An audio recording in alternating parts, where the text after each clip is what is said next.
ಶಿಥಿಲವಾಗಿರುವ ಸರ್ಕಾರಿ ಶಾಲೆಯಲ್ಲೇ ಜೀವದ ಹಂಗು ತೊರೆದು ಪಾಠ ಶಿಕ್ಷಣ ಪಡೆಯಲು ಮುಂದಾಗಿರುವ ಬಾಲಕಿಯರಿಗೆ ಪ್ರಾಣ ಭೀತಿಯಲ್ಲೇ ಶಿಕ್ಷಕರು ಪಾಠ ಬೋಧಿಸುತ್ತಿರುವ ಘಟನೆ ಚಾಮರಾಜನಗರ ಜಿಲ್ಲೆಯ ಹನೂರು ತಾಲೂಕಿನ ಪಳನಿಮೇಡು ಗ್ರಾಮದಲ್ಲಿ ನಡೆದಿದೆ. ಸರ್ಕಾರಿ ಶಾಲೆಗೆ ಹೆಚ್ಚಾಗಿ ಬಡತನದಲ್ಲಿರುವ ಕುಟುಂಬದ ಮಕ್ಕಳೇ ಹೆಚ್ಚಾಗಿ ಶಿಕ್ಷಣ ಪಡೆಯಲು ಮುಂದಾಗುವರು. ಆದರೆ ಸರ್ಕಾರವು ಮಾತ್ರ ಸರ್ಕಾರಿ ಶಾಲೆಗಳ ದುರಸ್ತಿ ಕಾರ್ಯಕ್ಕೆ ಮುಂದಾಗದೇ ಇರುವುದು ಬಡ ಮಕ್ಕಳ ಜೀವದ ಜೊತೆ ಚೆಲ್ಲಾಟವಾಡುವಂತಿದೆ. ಪಳನಿಮೇಡು ಗ್ರಾಮದಲ್ಲಿರುವ ಸರ್ಕಾರಿ ಶಾಲೆಯ ಮೇಲ್ಛಾವಣಿಯಲ್ಲಿ ಹೆಂಚುಗಳೇ ನಾಪತ್ತೆಯಾಗಿದ್ದು, ಇರುವ ಹೆಂಚುಗಳು ಉದುರುತ್ತಾ ಇವೆ. ತಪ್ಪಿ ಹೆಂಚುಗಳ ಎಳೆ ಮಕ್ಕಳ ತಲೆಯ ಮೇಲೆ ಬಿದ್ದರೆ ಪ್ರಾಣಕ್ಕೆ ಕುತ್ತು ಬರುತ್ತದೆ. ಇಷ್ಟೆಲ್ಲ ಅವಾಂತರ ಇರುವ ಶಾಲಾ ಕೊಠಡಿ ದುರಸ್ತಿಗೂ ಸಾರ್ವಜನಿಕ ಶಿಕ್ಷಣ ಇಲಾಖೆ ಮುಂದಾಗದೇ ಇರುವುದು ಅಚ್ಚರಿಯಾಗಿದೆ. ಸಿಟಿ ಕಡೆಗಳಲ್ಲಿ ಸರ್ಕಾರಿ ಶಾಲೆಗಳು ದುರಸ್ತಿಗೆ ಬಂದರೆ ಸಾಕು, ಕೂಡಲೇ ದುರಸ್ತಿಗೆ ಮುಂದಾಗುವ ಶಿಕ್ಷಣ ಇಲಾಖೆ ಗ್ರಾಮಾಂತರ ಪ್ರದೇಶದಲ್ಲಿರುವ ಅದೆಷ್ಟೋ ಸರ್ಕಾರಿ ಶಾಲೆಗಳ ದುರಸ್ತಿಗೆ ಮುಂದಾಗಬೇಕಾಗಿದೆ. ಈ ಬಗ್ಗೆ ಜನಪ್ರತಿನಿಧಿಗಳು ಮತ್ತು ಅಧಿಕಾರಿಗಳು ಸಹಭಾಗಿತ್ವದಲ್ಲಿ ಶಾಲೆಗಳನ್ನು ಉಳಿಸುವ ಬೆಳೆಸುವ ಕಾರ್ಯ ಮಾಡಬೇಕಾಗಿದೆ. ಶಿಥಿಲವಾಗಿರುವ ಸರ್ಕಾರಿ ಶಾಲೆಯಲ್ಲೇ ಜೀವದ ಹಂಗು ತೊರೆದು ಪಾಠ ಶಿಕ್ಷಣ ಪಡೆಯಲು ಮುಂದಾಗಿರುವ ಬಾಲಕಿಯರಿಗೆ ಪ್ರಾಣ ಭೀತಿಯಲ್ಲೇ ಶಿಕ್ಷಕರು ಪಾಠ ಬೋಧಿಸುತ್ತಿರುವ ಘಟನೆ ಚಾಮರಾಜನಗರ ಜಿಲ್ಲೆಯ ಹನೂರು ತಾಲೂಕಿನ ಪಳನಿಮೇಡು ಗ್ರಾಮದಲ್ಲಿ ನಡೆದಿದೆ. ಸರ್ಕಾರಿ ಶಾಲೆಗೆ ಹೆಚ್ಚಾಗಿ ಬಡತನದಲ್ಲಿರುವ ಕುಟುಂಬದ ಮಕ್ಕಳೇ ಹೆಚ್ಚಾಗಿ ಶಿಕ್ಷಣ ಪಡೆಯಲು ಮುಂದಾಗುವರು. ಆದರೆ ಸರ್ಕಾರವು ಮಾತ್ರ ಸರ್ಕಾರಿ ಶಾಲೆಗಳ ದುರಸ್ತಿ ಕಾರ್ಯಕ್ಕೆ ಮುಂದಾಗದೇ ಇರುವುದು ಬಡ ಮಕ್ಕಳ ಜೀವದ ಜೊತೆ ಚೆಲ್ಲಾಟವಾಡುವಂತಿದೆ.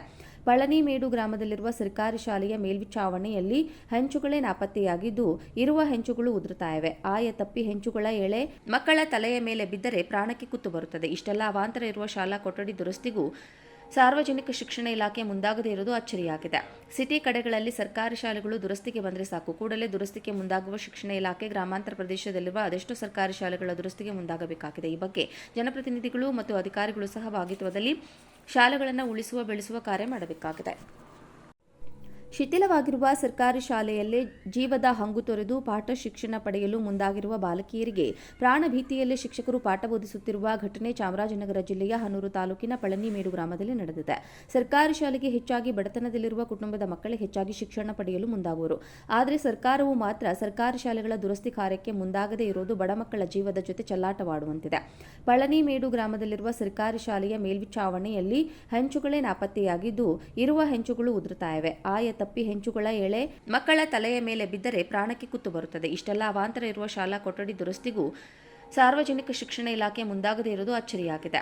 ಸಿಟಿ ಕಡೆಗಳಲ್ಲಿ ಸರ್ಕಾರಿ ಶಾಲೆಗಳು ದುರಸ್ತಿಗೆ ಬಂದರೆ ಸಾಕು, ಕೂಡಲೇ ದುರಸ್ತಿಗೆ ಮುಂದಾಗುವ ಶಿಕ್ಷಣ ಇಲಾಖೆ ಗ್ರಾಮಾಂತರ ಪ್ರದೇಶದಲ್ಲಿರುವ ಅದೆಷ್ಟೋ ಸರ್ಕಾರಿ ಶಾಲೆಗಳ ದುರಸ್ತಿಗೆ ಮುಂದಾಗಬೇಕಾಗಿದೆ. ಈ ಬಗ್ಗೆ ಜನಪ್ರತಿನಿಧಿಗಳು ಮತ್ತು ಅಧಿಕಾರಿಗಳು ಸಹಭಾಗಿತ್ವದಲ್ಲಿ ಶಾಲೆಗಳನ್ನು ಉಳಿಸುವ ಬೆಳೆಸುವ ಕಾರ್ಯ ಮಾಡಬೇಕಾಗಿದೆ. ಶಿಥಿಲವಾಗಿರುವ ಸರ್ಕಾರಿ ಶಾಲೆಯಲ್ಲೇ ಜೀವದ ಹಂಗು ತೊರೆದು ಪಾಠ ಶಿಕ್ಷಣ ಪಡೆಯಲು ಮುಂದಾಗಿರುವ ಬಾಲಕಿಯರಿಗೆ ಪ್ರಾಣ ಭೀತಿಯಲ್ಲೇ ಶಿಕ್ಷಕರು ಪಾಠ ಬೋಧಿಸುತ್ತಿರುವ ಘಟನೆ ಚಾಮರಾಜನಗರ ಜಿಲ್ಲೆಯ ಹನೂರು ತಾಲೂಕಿನ ಪಳನಿಮೇಡು ಗ್ರಾಮದಲ್ಲಿ ನಡೆದಿದೆ. ಸರ್ಕಾರಿ ಶಾಲೆಗೆ ಹೆಚ್ಚಾಗಿ ಬಡತನದಲ್ಲಿರುವ ಕುಟುಂಬದ ಮಕ್ಕಳೇ ಹೆಚ್ಚಾಗಿ ಶಿಕ್ಷಣ ಪಡೆಯಲು ಮುಂದಾಗುವರು. ಆದರೆ ಸರ್ಕಾರವು ಮಾತ್ರ ಸರ್ಕಾರಿ ಶಾಲೆಗಳ ದುರಸ್ತಿ ಕಾರ್ಯಕ್ಕೆ ಮುಂದಾಗದೇ ಇರುವುದು ಬಡ ಮಕ್ಕಳ ಜೀವದ ಜೊತೆ ಚೆಲ್ಲಾಟವಾಡುವಂತಿದೆ. ಪಳನಿಮೇಡು ಗ್ರಾಮದಲ್ಲಿರುವ ಸರ್ಕಾರಿ ಶಾಲೆಯ ಮೇಲ್ಛಾವಣಿಯಲ್ಲಿ ಹೆಂಚುಗಳೇ ನಾಪತ್ತೆಯಾಗಿದ್ದು, ಇರುವ ಹೆಂಚುಗಳು ಉದುರುತ್ತಾ ಇವೆ.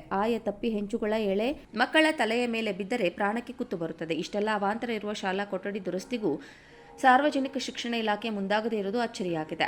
ಸಿಟಿ ಕಡೆಗಳಲ್ಲಿ ಸರ್ಕಾರಿ ಶಾಲೆಗಳು ದುರಸ್ತಿಗೆ ಬಂದರೆ ಸಾಕು, ಕೂಡಲೇ ದುರಸ್ತಿಗೆ ಮುಂದಾಗುವ ಶಿಕ್ಷಣ ಇಲಾಖೆ ಗ್ರಾಮಾಂತರ ಪ್ರದೇಶದಲ್ಲಿರುವ ಅದೆಷ್ಟೋ ಸರ್ಕಾರಿ ಶಾಲೆಗಳ ದುರಸ್ತಿಗೆ ಮುಂದಾಗಬೇಕಾಗಿದೆ. ಈ ಬಗ್ಗೆ ಜನಪ್ರತಿನಿಧಿಗಳು ಮತ್ತು ಅಧಿಕಾರಿಗಳು ಸಹಭಾಗಿತ್ವದಲ್ಲಿ ಶಾಲೆಗಳನ್ನು ಉಳಿಸುವ ಬೆಳೆಸುವ ಕಾರ್ಯ ಮಾಡಬೇಕಾಗಿದೆ.